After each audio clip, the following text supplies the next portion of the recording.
לכולם, היום שושן פורים. אמנם המצוות של פורים מתקיימות בירושלים, אבל גם בכל מקום לא תחנון. העניינים של פורים ממשיכים הלאה.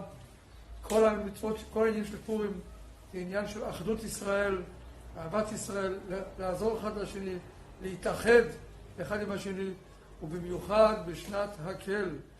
ומגאולת פורים אנחנו עוברים לגאולת פסח.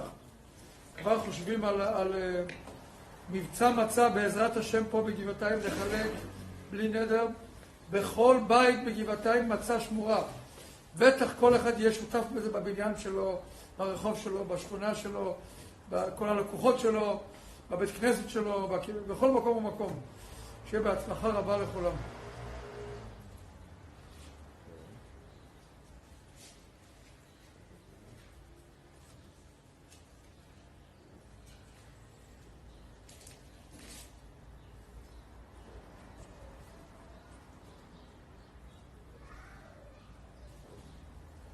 איזה עמוד הרב? עמוד 86.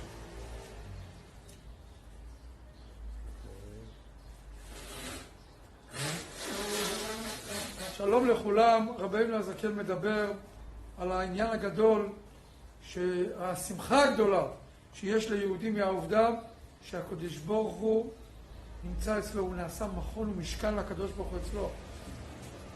אז מביא כאן את המתכון איך מגיעים לזה, ואומר שכאשר, שביות שהקדוש ברוך הוא עושה חסדים, כתוב חסד דרוע ימינה, הזרוע הימין של הקדוש ברוך הוא זה חסד.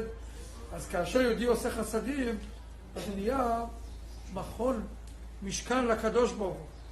שאת השאלה הוא נותן, אפילו שהוא נותן רק חלק מכספו, אפילו חומש, אז הוא אומר, על ידי שהוא נותן חומש, הוא מעלה גם את כל היתר לקדושה.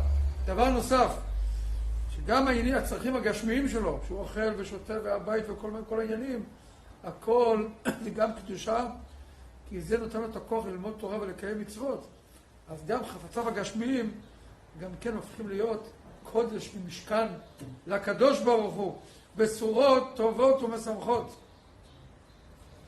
כל זאת ועוד בעמוד 86, הלימוד היומי ליום ט"ו באדר שושן פורים. אתה רוצה ספר? מה? אתה שומע?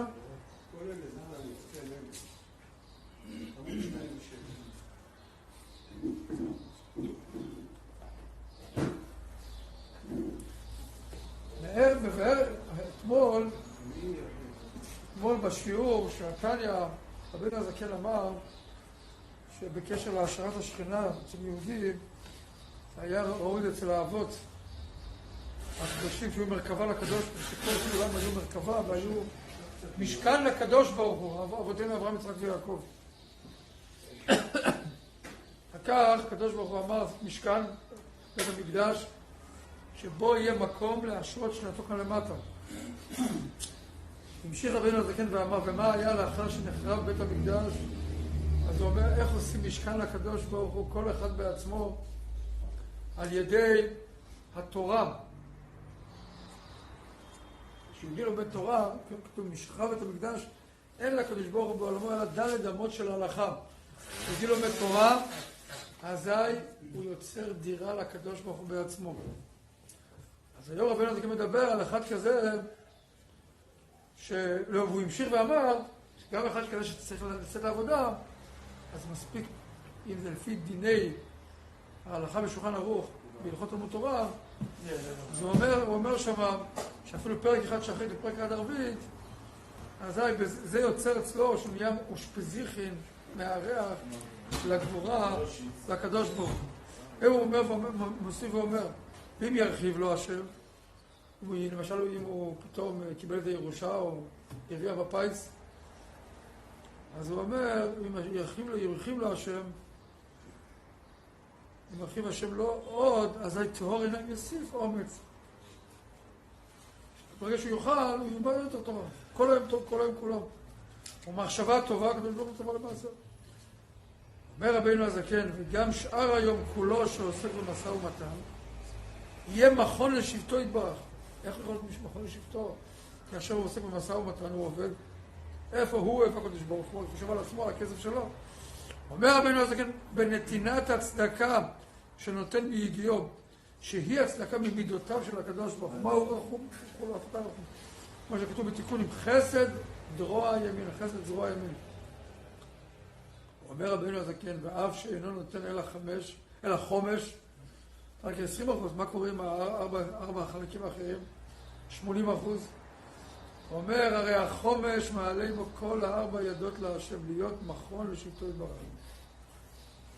אדם האמר הזה שמצוות צדקה שקולה כנגד כל הקורבנות. וראינו בקורבנות שהיה מקריב בהמה אחת, היה מביא פר ועיל, אז בזה הוא היה מעלה את כל בעלי החיים. היה מביא סולת, וזה הוא מעלה את כל הצומח. ובקורבנות היה עולה כל החי עולה להשם, על ידי בהמה אחת. וכל הצומח על ידי יסרון סולת אחד, בלול בשם וכולו. דבר שני אומר רבינו הזקן, ומלבד זה, הרי בשעת התורה והתפילה עולה להשם כל מה שאכל ושתה ונהנה מ4 ידות לבריאות גופו, כמו שכתוב לקמן. זאת אומרת, גם חוץ מהחומש, נותן צדקה, כל הדברים האחרים שהוא מרוויח, וזה לא לצדקה, זה לעצמו, כאילו, מה זה לעצמו? יש לו בית, יש לו אוכל, יש לו צורכי הבית, זה הכל, הוא אוכל ושותה וישק כדי שיבוא אחר כך בבוקר, ללמוד חסידות ולהתפלל, ללמוד תורה. אז הכל זה בעצם קדושה, גם החיים הגשמיים שלו, לא רק הצדקות שלו. והנה אומר רבינו, עכשיו הוא בשמחה, אבל איך הוא יהיה בן אדם? הרי הוא טוען שלא מאיר באור השם בזמן התפילה. הוא לא מרגיש אלוקות. אז מה צריך לבטש אותו? אבל פה, איך הוא יכול לבטש אותו? שהוא כל בשמחה? פה הוא שמח, דיברנו עד עכשיו שיהודי שמח, מזה שהוא נעשה מכון, הוא נעשה משכן לקדוש, הוא בעצמו, ושכל כולו בקדושה, וגם העניינים הגשמיים שלו זה קדושה. אבל הוא לא מרגיש אלוקות, הוא צריך לבטש אותו. אז הוא מסביר כאן שזה לא קשור. זה שני דרכים מקבילות, למרות שהן הפוכות אחת מהשנייה. הוא שמח שהוא מזהה מהנשמה שלו, שהוא נעשה מכון לשבטו של הקדוש ברוך הוא. ומצד שני, הוא במרירות מהמצב של הנפש הבאמית שלו. זה לא סתירה, משום שזה משני עניינים אחרים. השמחה זה מצד הניצוץ האלוקי, שהוא נעשה מכון לשבטו, והנפש הבאמית זה מצד הנפש הבאמית, על זה הוא לא בשמחה. כן בשמחה, אבל הוא במרירות על זה. והנה בכל פרטי שמחות הנפש הנ"ל, אין מהם מניעה להיות נבזה בעיניו, נמאס, שזה גם צריך להיות כדי לבטש אותו ולעשות אותו שיעיר באור הנשמה. ולב נשבר ורוח נמוכה בעת בשעת השמחה ממש. למה מאחר? כי אותו נבזה בעיניו וכולו מצד הגוף, נפש הבאמית זה באמת נבזה. אותו בשמחה מצד נפש אלוקית, וניצוץ אלוקות המלובש בה, להשוותה כאן פרק, בפרק ל"א, וכאי גבנה. פה הוא מביא סיפור מהזוהר. פעם אחת רשב"י למד עם בנו, רבי אלעזר. הוא גילה לו סודות התורה על החורבן. ומצד שני, הוא בכה מאוד.